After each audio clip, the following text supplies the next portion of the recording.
Terminer le discours du président Joseph Kabila sur l'état de la nation, discours prononcé le 19 juillet 2018 devant les deux chambres réunies en congrès. Ce discours confirme que M. Kabila est indubitablement dans la logique du coup de force après avoir instrumentalisé toutes les institutions de la République, procédé à une mise en place frauduleuse des membres de la Cour constitutionnelle, recruter et former des milices politiques dévouées à sa cause au sein de son parti et confier les commandements des forces armées de la République démocratique du Congo et de la police nationale à des officiers généraux visés par des sanctions internationales pour abus et atteinte aux droits humains.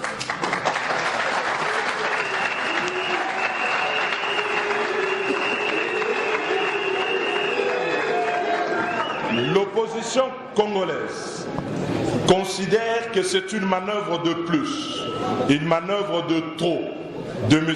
Kabila pour instaurer un régime personnel qu'il compte légitimer par une parodie d'élection sous les fallacieux prétextes de souveraineté nationale. Ce faisant, et pour régner par la terreur, Joseph Kabila se construit un monde à lui tout seul, isolé du peuple, de la sous-région et de la communauté internationale.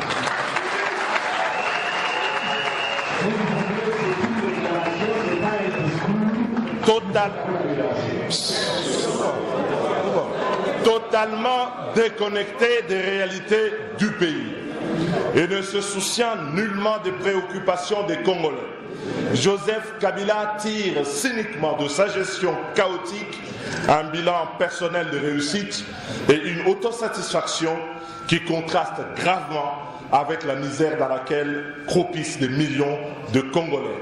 L'insécurité endémique et généralisée qui sévit dans le pays, particulièrement à l'Est, la déliquescence continue des administrations publiques et l'absence totale de l'autorité de l'État, la chute des investissements publics et privés, le bradage du patrimoine national, la crise politique et inutile dans laquelle il a plongé le pays et les incertitudes qui pèsent encore sur l'avenir de la RDC. Tout cela est revendiqué par Joseph Kabila au nom d'une certaine passion pour le Congo. En vérité, sa passion pour le Congo, c'est un Congo où règne la corruption, le pillage systématique et la patrimonialisation de ressources naturelles, ainsi que l'économie nationale, sans la moindre compassion pour les Congolaises et Congolais. La passion pour le Congo qu'évoque M. Joseph Kabila, ce sont les scandales financiers de Panama Papers, de la BGFI, le Passport Gate, la dissipation de plus d'1 milliard de dollars de pas de porte, des contrats miniers, des marchés publics octroyés à des proches sans appel d'offres et à des commissionnaires internationaux, des détournements scandaleux des deniers publics dans l'impunité la plus totale, la distribution des privilèges à des proches dans la seule perspective de se maintenir au pouvoir. L'autre passion de M. Joseph Kabila, c'est sans doute la chosification des Congolais, les violations massives de droits humains et des libertés publiques, la répression sanglante des manifestations pacifiques et des opposants, les tueries des citoyens congolais, les fausses communes, les viols, les crimes de sang, les crimes contre l'humanité au Kasaï, au Congo central, au Nord Kivu, en Ituri, la démultiplication des groupes armés, la recrudescence des kidnappings avec des demandes de rançons, l'esclavage sexuel des femmes et les extorsions des biens privés par les autorités publiques qui sont devenues le lot quotidien des Congolais sous le régime Kabila. La grande passion de M. Kabila, c'est aussi l'appropriation de la Commission électorale nationale indépendante afin de poursuivre l'entreprise de se servir au sommet de l'État en appauvrissant les Congolais à qui il reproche avec ironie de faire trop d'enfants. L'opposition stigmatise l'énorme gâchis des vies humaines, des ressources naturelles et matérielles, ainsi que les efforts de la communauté internationale pour rebâtir un État stable et démocratique au Congo, gâchis auxquels ont conduit les nombreuses tentatives d'instauration de la dictature et de tripatouillage de la Constitution par Joseph Kabila. L'opposition congolaise exige les élections crédibles, transparentes et apaisées qui respectent la Constitution, l'accord de la Saint-Sylvestre, ainsi que les résolutions 2348 et 2409 du Conseil de sécurité des Nations Unies. L'opposition politique souligne qu'au-delà de la non-représentation de M. Joseph Kabila à l'élection présidentielle, qui est un acquis découlant de la Constitution de la République en ses articles 70 et 220 et de l'accord de la Saint-Sylvestre, l'opposition politique fera obstacle à tout processus électoral conduit de manière unilatérale par le camp de M. Kabila et basé sur la fraude ou organisé en violation de droits et libertés des citoyens. Pour l'opposition politique, il est donc impérieux par conséquent que 1. Le fichier électoral soit nettoyé de près de 10 millions de présumés fictifs qui logent sur un total de 40 024 897 enrôlés. 2. Que la machine à voter non prévue par la loi électorale, ni dans le calendrier de la CENI et sans consensus des acteurs politiques et sociaux, soit purement et simplement écartée. 3.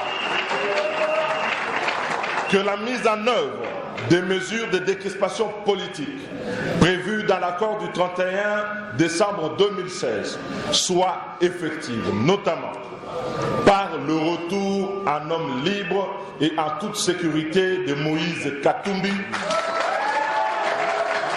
de Antipas Mboussa Nyamwisi, de Floribert Anzuluni, ainsi que par la libération des prisonniers et détenus politiques dont Jean-Claude Mouyambo, Franck Diongo et Diomindongala, ainsi que tous les militants des mouvements citoyens Filimbi et Lucha. 4. Que la CENI soit redynamisée, notamment par le remplacement du délégué de l'UDPS, comme prévu dans l'accord de la Saint-Sylvestre. Par ailleurs, l'opposition relève qu'ayant perdu toute légitimité pour engager la nation congolaise, Joseph Kabila est désormais le mal congolais.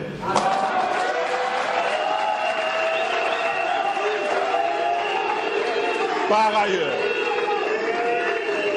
ailleurs, l'opposition relève qu'ayant perdu toute légitimité pour engager la nation congolaise, Joseph Kabila est désormais le mal congolais. Il est l'obstacle majeur à l'alternance démocratique en République démocratique du Congo et constitue le principal facteur d'instabilité dans la région des Grands Lacs. C'est pourquoi l'opposition politique dénonce les actes posés par M. Joseph Kabila depuis l'expiration de son mandat pour se maintenir au pouvoir, actes qui impactent sans doute et de manière négative le fonctionnement régulier de la République et compromettent son avenir. 2. Met en garde toute velléité de conclure avec Joseph Kabila et son gouvernement tous illégitimes des accords, des contrats ou conventions généralement quelconques portant notamment sur les finances publiques, le patrimoine de l'État et les ressources naturelles de la République démocratique du Congo et touchant aux intérêts vitaux de la nation congolaise. 3. L'opposition appelle le peuple congolais à mettre fin à la passion criminelle de Joseph Kabila pour le Congo, qui précipite le pays vers le chaos et a fait obstacle.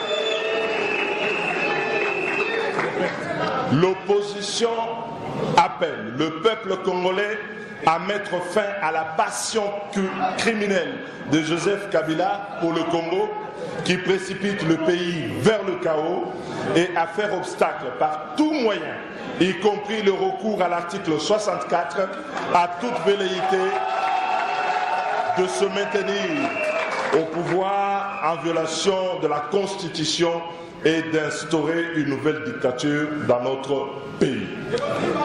L'opposition politique s'engage à œuvrer aux côtés du peuple congolais par des actions communes qui seront communiquées incessamment pour imposer le respect de la Constitution et l'avènement de l'alternance démocratique dans notre pays. L'opposition politique salue les efforts de l'Union africaine, des organisations sous-régionales africaines, de la SADC, de la CIGL, de l'Union européenne et des Nations unies qui œuvrent toutes de concert pour la stabilité de la République démocratique du Congo. Elle les invite à demeurer aux côtés du peuple congolais dans une période difficile de son histoire. À cet effet, l'opposition lance un appel à l'Union africaine, à la SADC, à la CIGL, de prendre toutes les dispositions nécessaires pour préserver la paix et la stabilité en République démocratique du Congo et de la sous-région si Joseph Kabila persiste dans sa politique de déstructuration et de déstabilisation du Congo et de l'Afrique. Je vous remercie.